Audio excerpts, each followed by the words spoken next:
Okay, so I'm going to be doing something a little different in this review. I'm going to actually be showing you what the actual game looks like, the actual physical copy. A lot of reviews don't actually do this. I actually like seeing the actual game disc and seeing how it looks. Uh, this may look different though, because this is the classic version. I had 3 copies, but I can't find my original version. Now, we're going to go over the standard copy first. Um, so on the back here, you got Master Chief. You've got some comments. You got some things to read here. I'll focus it. If you wish to read, there you go. It has all the content about how many multiplayer. I liked it when it was like this, and I also really do miss this because I do believe I actually like to physically own my games, and I'd like them not to look like pieces of shit. When it only says this, only on Xbox One. Are you kidding me? Just a black line. Come on, that looked so much better, and it looks so much nicer, and it actually looks more appealing to the eye. Because when a random person goes, oh, this must be a display case. No, this is actually the actual real case. Come on, Microsoft, you can do better than that. Sorry. So yeah. Here is what the disc looks like. You have Halo 3 with a background of, I do believe that is Halo. Here you have Master Chief, Cortana, and you have the Halo 3 logo on the bottom there. I actually do like this cover. The front cover for Halo 3, I'm not really a big fan of it. I really wish they had this to be the front cover, but anyway, I'm a bit of a pet peeve, as you can tell. So here is the limited edition. This is actually my original limited edition. It is very banged up. On the back here, you have a see-through window, as you can see, and that would have a blue thing. So you got Master Chief, which is actually just copied from there. You have some different photos and stuff like that, and yeah, you'd be able to see that through it. Now, it's pretty banged up, but yeah, here's the game disc. It's very different, and if you move this, it comes to a different compartment, whereas in the back here on this, it is a art book. I actually do like this. I like the art books and stuff like this. It gives you a little bit of detail on each and every individual enemy. You have a Halo 3 manual that's different. Oh god. Look at how old this is. This is a relic from the past, and if you really wish to use it, go ahead. I don't even think this is valid anymore. I don't think it's been. I don't even. Let's see. It expires. Oh, it doesn't. It doesn't have an expiry date, but I'm pretty sure. Oh wait, yes, the 30th of the 6th, 2008. Holy shit, that's a bit out of date. Anyway, I'm old, thank you. So yeah, we're gonna put this back in and flip it over, and you have an extras disc. I actually really do enjoy this disc.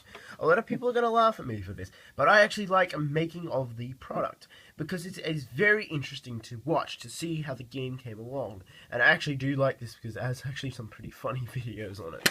I highly suggest if you want to find the limited edition, you can actually find it and it'll be just as cheap as buying that.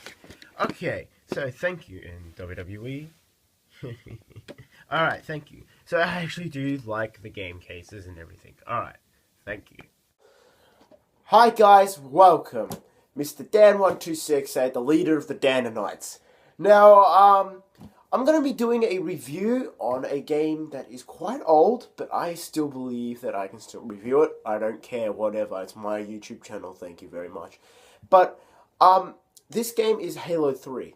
Halo 3 is one of my favorite games of all time. In fact, it is the first game I got for my 360 back in 2007. And is also one of the reasons why I picked up an Xbox One for the Master Chief Collection. Now, I actually really do enjoy Halo 3. I enjoy the campaign, I enjoy the multiplayer, and I enjoy the Forge, and I enjoy that they actually have theater mode. Theater mode back in the day on Halo 3 was actually a very big thing. because it would allow you to actually watch other people's games, and I believe you could like them. It was very limited, but it was actually a very liked feature, and it was actually one of the only freedom theater type things that I knew back in that time where you could actually rewind and fast forward. And yeah, as I'm going to show you here, this is going to be a review of Halo 3. So if you do wish to see campaign side of things, click here. If you wish to see multiplayer side of things, click here. And if you wish to see the end result and all the points and cons, pros and cons, and my score. Okay, so we're going to get straight on into the campaign, the absolute meat and bones of this game. Now, the campaign to this game is very fantastically done, very well done. I love some of the Easter eggs. There are some Easter eggs to Rooster Teeth. It differentiates from different teeth, such as you can do easy, normal, linear, and hard. I think normal, I can't remember them all, but I know you can get Griff, Simmons, Church, Caboose, and Sarge, to be sure. And there's skulls littered around the place. There's a bunch of collectibles, there's terminals, there's heaps of achievements to go for in the campaign, and so the campaign, it's kind of a Master Chief based story, and also a Covenant based story for the elites.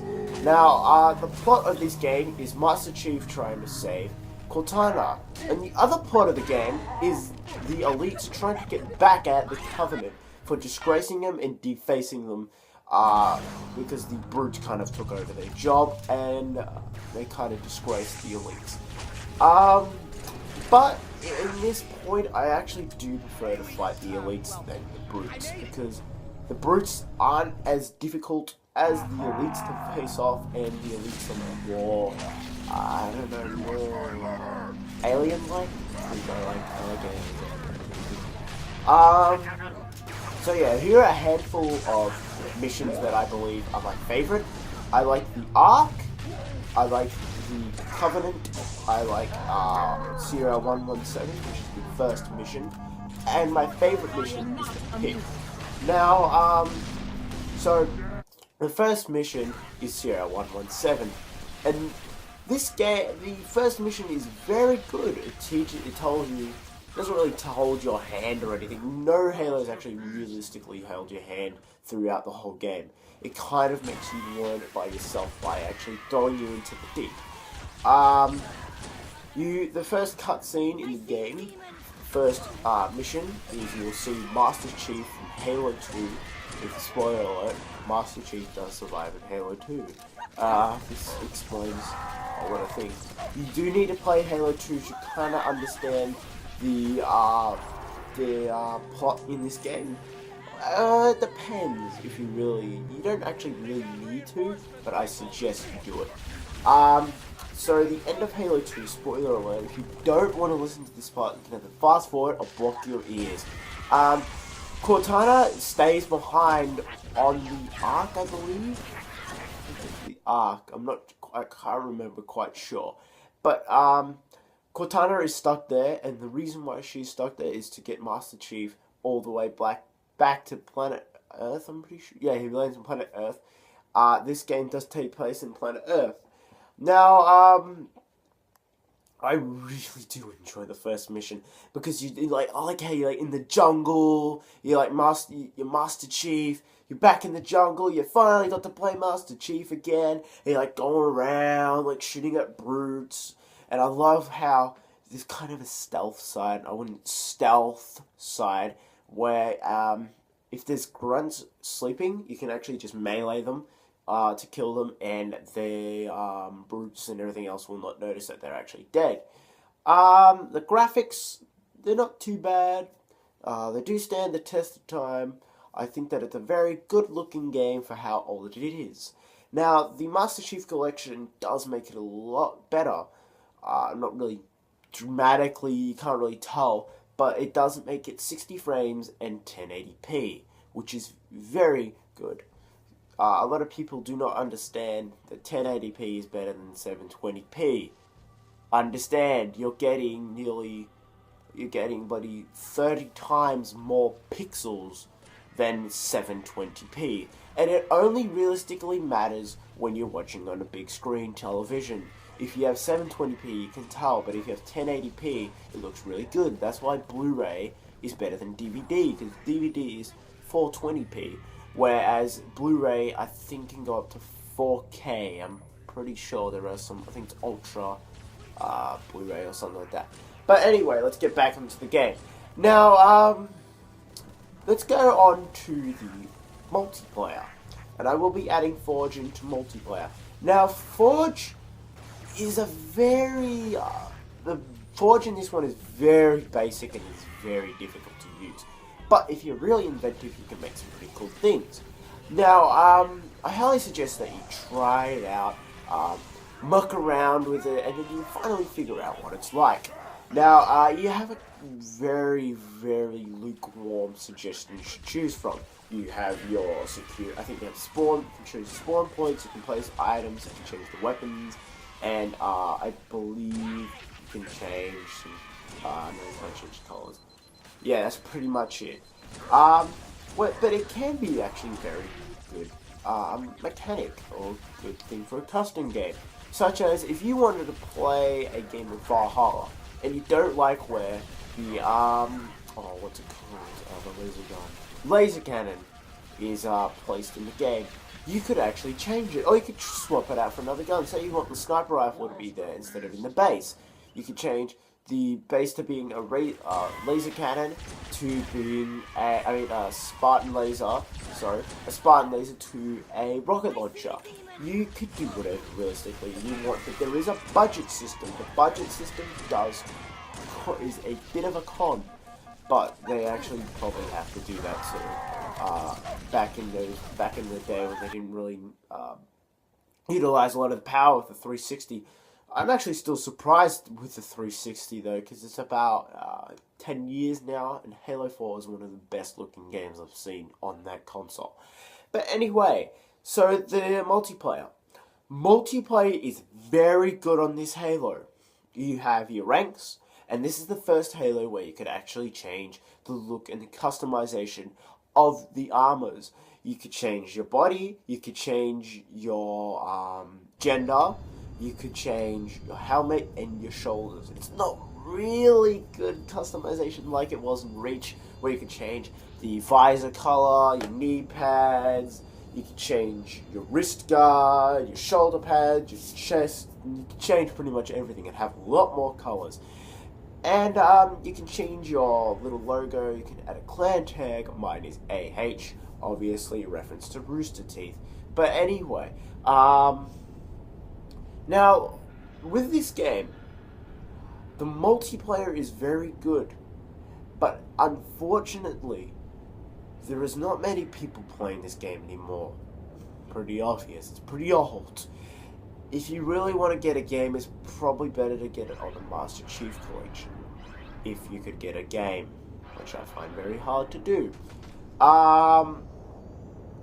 But the thing is, whenever you do get a game of Halo 3, like, you got Team SWAT, you got Invade, you got, what's it called, what they used to call Last Man Standing or Living Dead, which is a game type where you have a bunch of humans. It's kind of like I think it's Left 4 Dead. It's kind of like Left 4 Dead a little bit. You have like a bunch of people, like maybe 4 or 5 people being humans, and then you'll have a zombie. And the whole point of the zombie, he only has an energy sword, but you have a shotgun and a pistol. The whole point of that is to take you out, and the person that has the most kills at the end wins. There's another team-based game, which is called Team SWAT, which is one of my favorite Halo game types, where the whole point of it is to aim for their head. It's a one-hit shot if you hit them in the head. Now, the other ones are Rumble Pit, Big Team Slayer, and Capture the Flag. They have all the iconic game types. The maps in this game are also pretty good. They're not either too big or too small, depending on what game type you use. One of my favorite maps is Foundry, Pit, and Valhalla. Valhalla is my favorite based on Rooster Teeth. I like the Pit because it's really small. And it's very good if you want to verse your friend. Same with and Foundry is really good for Forge because there is a big open space. Now, on to the next part. This is my pros and cons about this game. This is one of my all-time favorite games for 360. Pros are, I love the multiplayer. The multiplayer is very fantastically put together. You can tell that they put time and effort into the game. There's the con about it is I really wish instead of veto, it's very it didn't really work. You could veto to not say you want the certain map, but you can't actually vote on which map you wish to choose, which is what was good about Call of Duty at that time. You could actually select, you could say, oh, I want this one over this one, and the majority would win. So that's con. Another pro is I like how you can get a party. You can go online with your buddies, have a party chat open, and just play all night long. Rank up your character, customize your character, and look individual because you actually do look different sometimes because there's a very limited set of armor. And I highly suggest if you're gonna play for the campaign and the multiplayer, I highly suggest that you find all the skulls because you will be able to unlock a certain set of armor called Habusa. I believe that's how you pronounce it. And if you get 1,000 gamer score, you will unlock Cortana, which is a sword at the back of your armor, which I really wish you could use. That'd be awesome. Like pull out a sword, like Verse and Energy, like woo! You go around like beating the shit out of everyone. That'd be fucking awesome. So yeah, pros, campaign, very good, has very good story. The con is the ending. If you play it on Legendary and you watch through the credits, you will understand what I'm talking about. So this comes to my final review. I'm gonna be giving this game a 10 out of 10 with my badass seal of approval. This is a game not to be messed with. This is a game you want to pick up. This game can be bought dirt cheap now. Literally, from EB Games, GameStop, JB Hi-Fi, whatever, mum and pop shop, Dad, Joe Blow on the online. You can buy this game really cheap. Like, literally, you can actually probably pick this game up for $15 to $5 to $20. It is definitely worth a purchase. I highly suggest that you go out and purchase this game. And to all my Danonites, I will be hosting, hopefully soon, if I can get a capture card to therefore stream and get decent internet, I actually will be holding like nights where we can all get together, play some Halo, chat, have some fun, I'll live stream and then I'll re-upload it. Hopefully it gets some of you guys some, some views and some help out there. So yeah, this game, highly suggested, 10 out of 10 with my badass seal of approval. Now, this is Mr. Dan1268, the leader of the Danonites, saying, signing out.